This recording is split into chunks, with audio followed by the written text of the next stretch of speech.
Hi everyone, welcome to Heard with Buffalo Sun. My name is Trevor.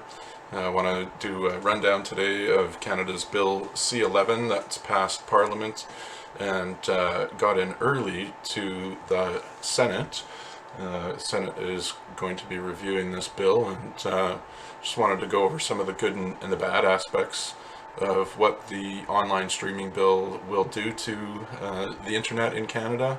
There's a few good aspects to what the Liberals are offering with this bill, but there's also a lot of things that are cause for concern inside of this bill, with some new powers given to the CRTC, and this seeming to look like the formation of a Ministry of Truth type of organization. So without any further ado, let's go ahead and take a look at what's inside Bill C-11. All right, everyone, let's get into it here. Bill C-11, the long title for the bill is an act to amend the Broadcasting Act to make related and consequential amendments to other acts. The short title is the Online Streaming Act. I'll also allow you to call that the Online Streaming Censorship Act, but we'll get a little more into that here as we go along. I've linked the actual document from the Parliament website in the document that I'm using here, and I will also link this inside the comments for the video and the description of the video. So Bill C-11 was passed in the House of Commons just in the last 3 weeks here. June the 21st was oddly made available for early debate in the Senate in about 2 weeks before, a little more.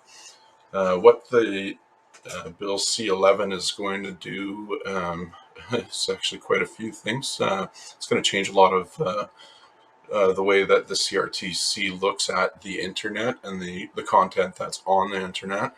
It literally amends about 5 different acts, that being the Broadcasting Act, the Access to Information Act, the Copyright Act, and I got a couple more on the bottom here, I believe. Yeah, the Accessibility Act, and it gives them power for to give out fines for those that don't abide by the act, which is a little different. We've never had the CRTC had any ability over fining users or services online up until this point.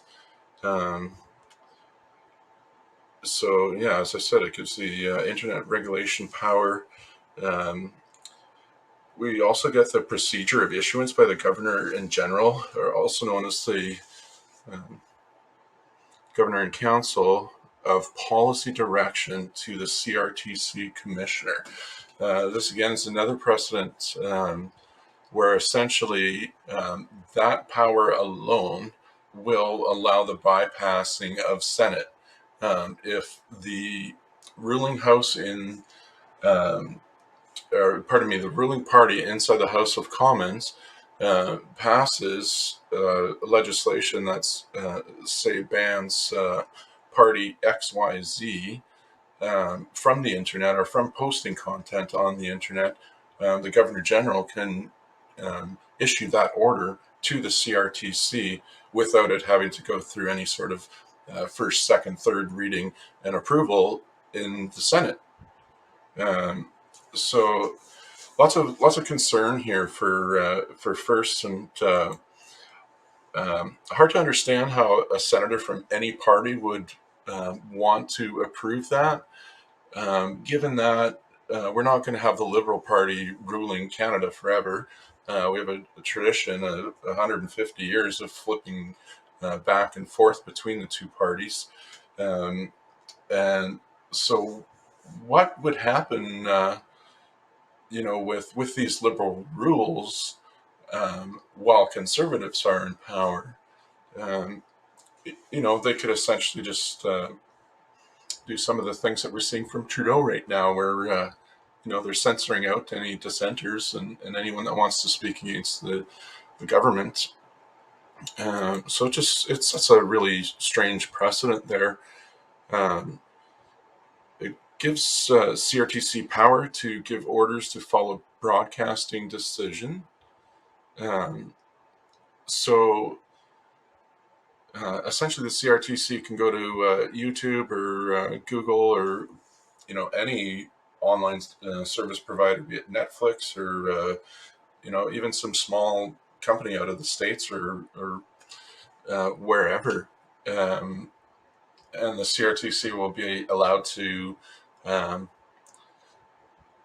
basically dictate what it is that it wants these broadcasting or internet broadcasters to do.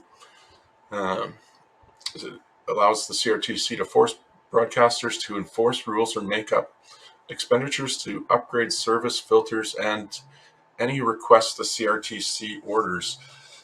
So this essentially, we'll get more into it here as we go, but this essentially lays out the framework for a government-enforced firewall. To some extent, we already have a government firewall in Canada, whether we want to admit that or acknowledge that.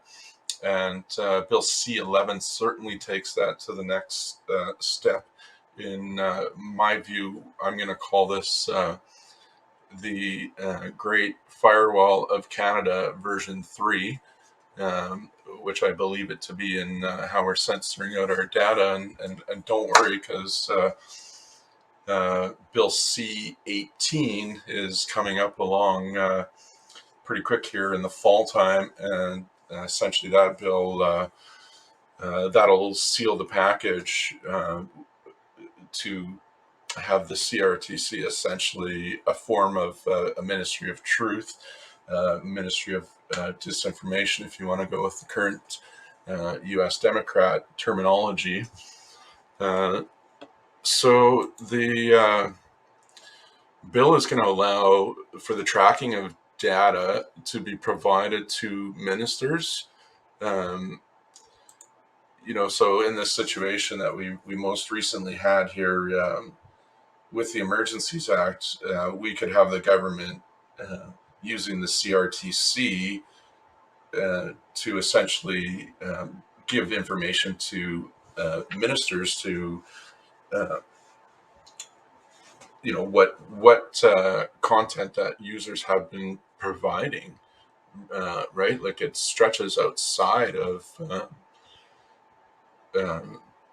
corporations. It applies to anyone that like this video that I'm making now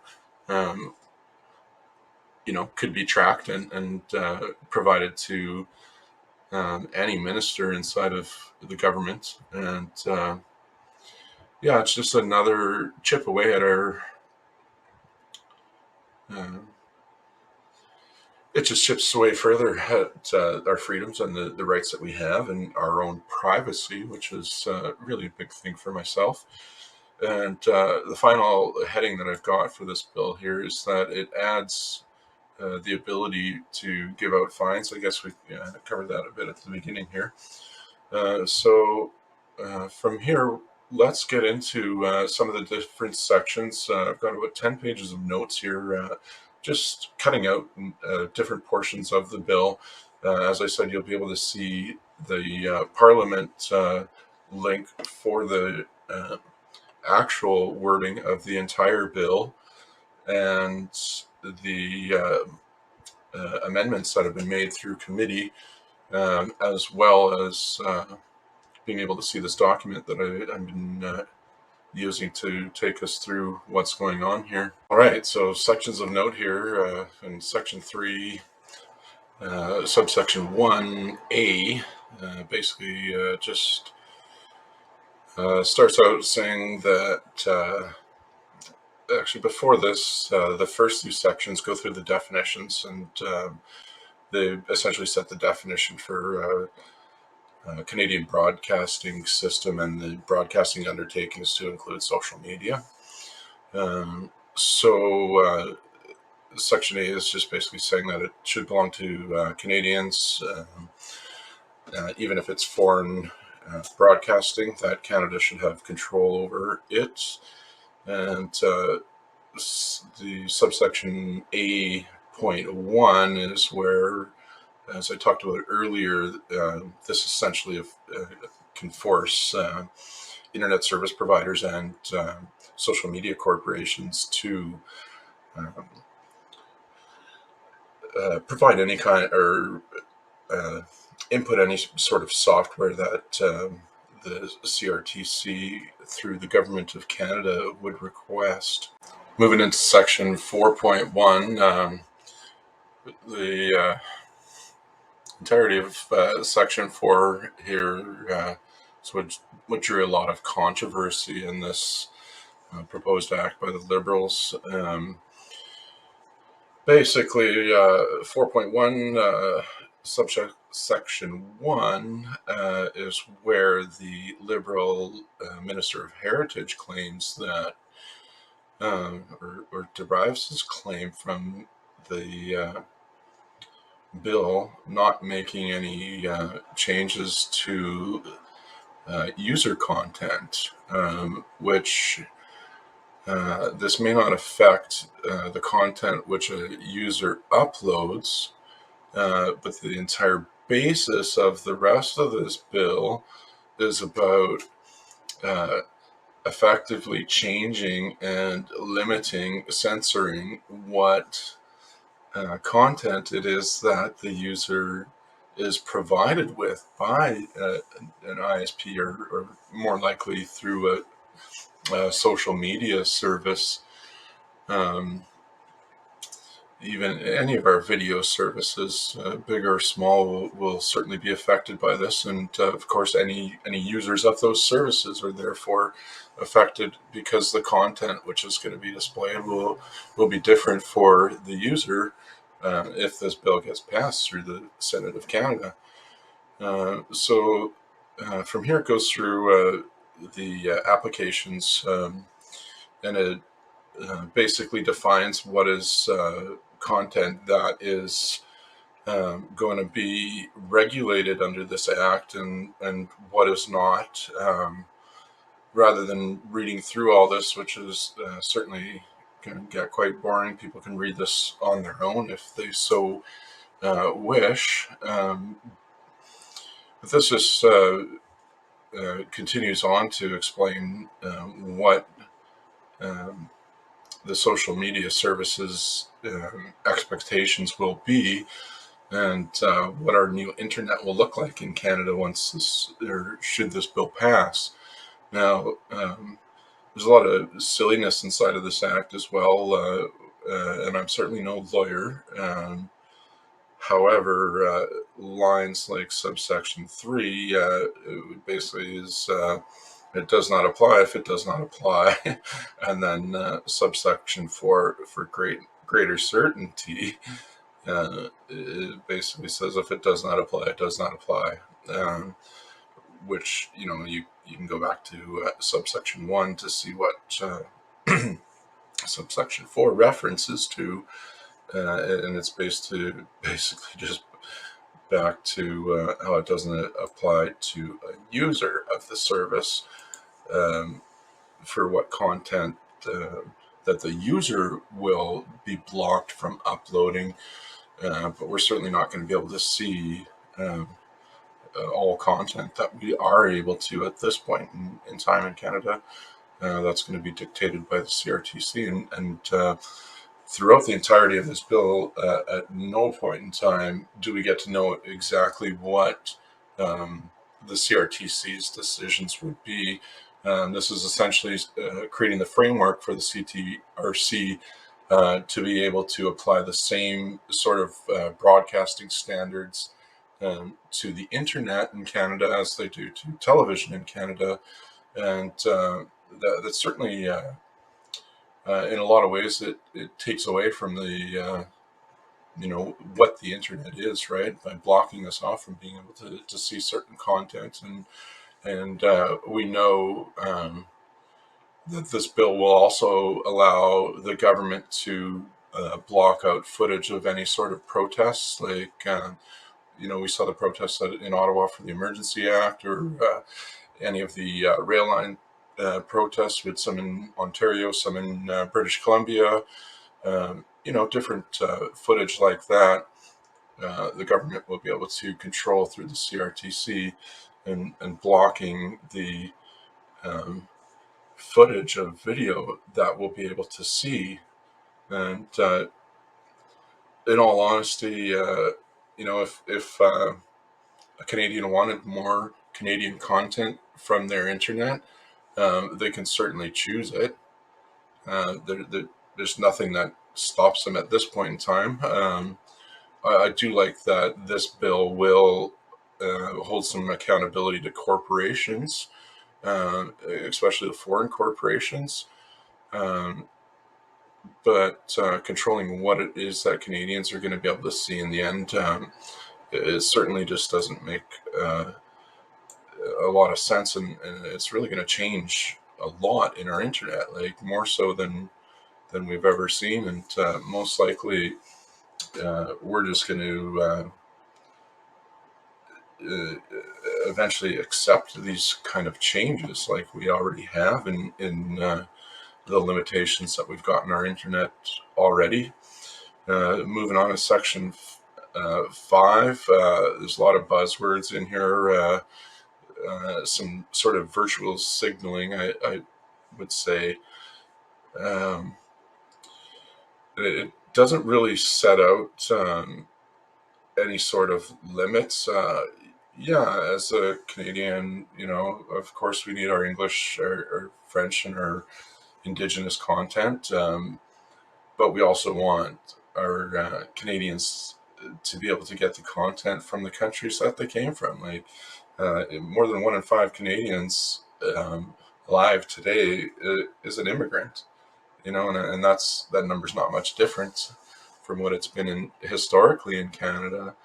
And oddly, this Bill C-11 will cut out a lot of the content providers from countries that people have immigrated from. Getting into Section 9 basically goes through the conditions of the Act. And again, this is all just basic guidelines. When it talks about the Commission here, that they're referring to the CRTC, as they are the commissioners of this, or would be of this Act. So it just sets the guidelines for what the CRTC would be able to do. It doesn't say, are we going to have the same guidelines for internet content as we do for TV, or exactly how that's going to work. But it goes through a lot of these different subsections here, and saying what it is that the CRTC is going to be able to do with this Act, and how it's going to change what the CRTC we've known up until this point is going to be different. Sorry, nose got itchy here. So I'm not going to read through all the rest of this here,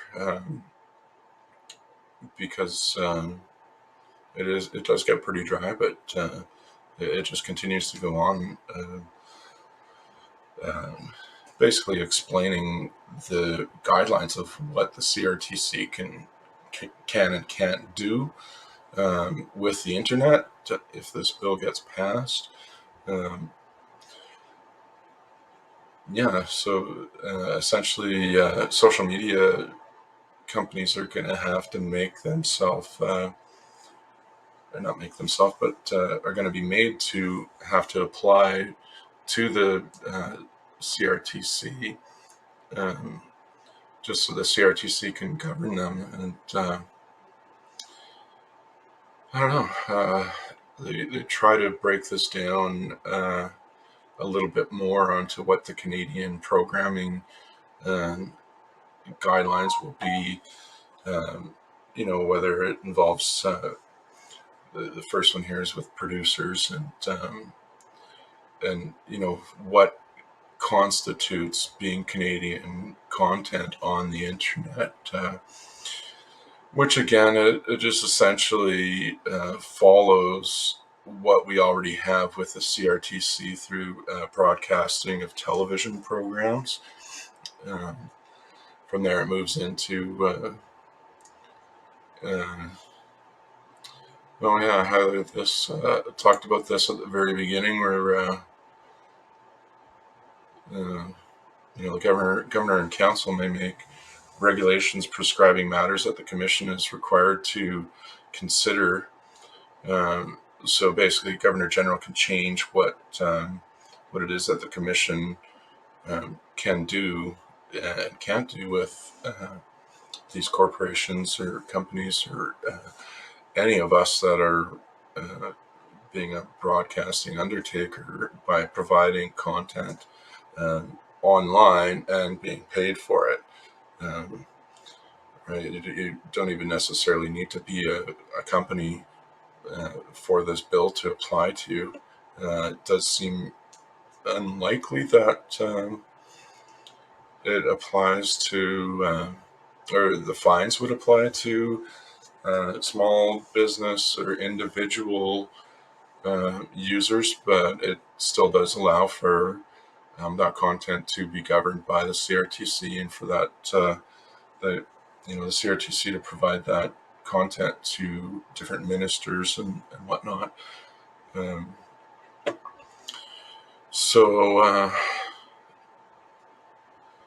Criteria, regulations made under paragraph 1A. What's one? Oh, I didn't get 1A there. Yeah, we're going through the revenues. These are some amendments to different lines of the Act. Exceptions, had a little bit of a chuckle on this one. Basically, it says that these regulations won't apply if you're doing it on behalf of Her Majesty in right of a province, which is basically just saying that if this is something that's done for the Queen or for the Governor General, for the federal government of Canada, or for any one of the provinces, it doesn't apply to this law here.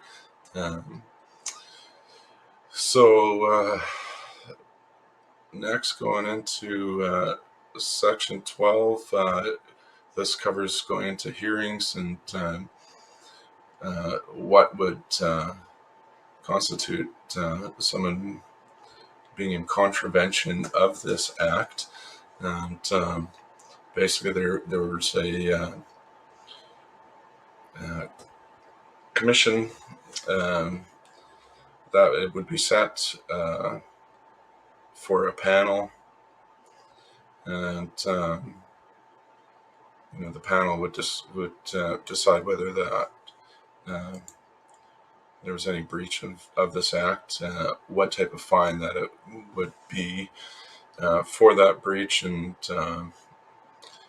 all the other little subsections here. Like, it's just quite ridiculous at length here. Here, this is the section where it talks about the references to the minister, to any ministry, like, and getting directive from the ministry or any ministry of as well.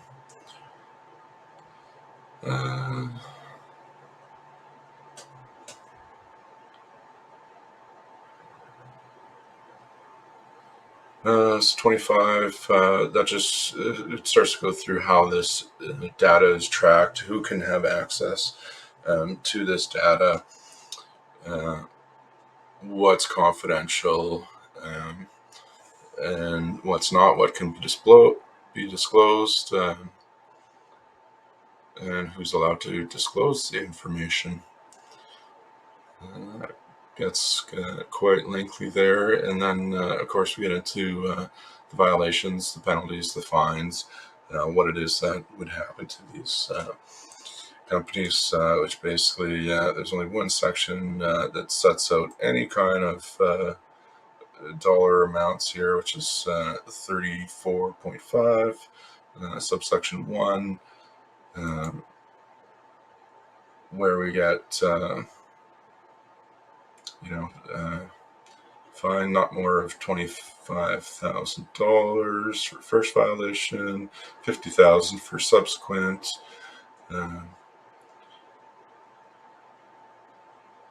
$10 million for first violation and $15 million for each subsequent violation. In other case, I honestly don't quite understand this. We can go down to this section here, which comes a little further. It refers us on to, but it doesn't make a lot of sense how they have this essentially worded. In the case of an individual, I get it. Okay, pardon me. So yeah, if it was me, because I'm not actually a company, a corporation, my fines for breaking this law would be $25,000 for the first violation, which is absolutely ridiculous. Like,